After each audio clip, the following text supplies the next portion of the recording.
காரசாரமாக பூண்டு பொடி இட்லி தோசைக்கு செம்மையாக இருக்குங்க. எப்படி செய்கிறதுன்னு பார்க்கலாமா? ஒரு பேனில் தேவையான அளவு நல்லெண்ணெய் ஊற்றிட்டு ஒரு 20-25 காஞ்ச மிளகா நல்லா ஃப்ரை பண்ணி மிக்ஸி ஜாருக்கு மாற்றிக்கோங்க. அதுக்கப்புறம் 2 பெரிய சைஸ் பூண்டு நல்லா தோல் உரிச்சிட்டு கொஞ்சம் பீஸ் தோல் உரிக்காமல் சேர்த்துக்கோங்க. அது டேஸ்ட் இன்னும் கொஞ்சம் நல்லா கொடுக்கும். கூடவே ஒரு சின்ன பீஸ் புளியும் சேர்த்து நல்லா வதக்கிக்கோங்க. பூண்டு நல்லா கோல்டன் ப்ரௌன் ஆனதுக்கப்புறமா ஸ்டவ் ஆஃப் பண்ணிவிடுங்க. இப்போ நம்ம மிக்ஸி ஜாரில் காஞ்ச மிளகா கூட கல் உப்பு கொஞ்சமாக வதக்கின அந்த புளி இருக்கு இல்லையா, அதையும் அது கூட சேர்த்து கோர்ஸாக ஒரு டைம் ஊட்டி எடுத்துக்கோங்க.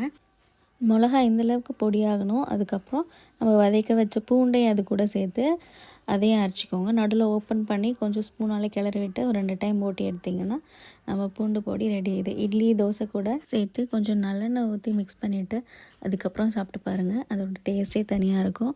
அடிக்கடி நீங்களே செஞ்சு சாப்பிடுவீங்க. இது 1 வீக் கூட வச்சு சாப்பிட்லாம். ட்ரை பண்ணி பாருங்கள்.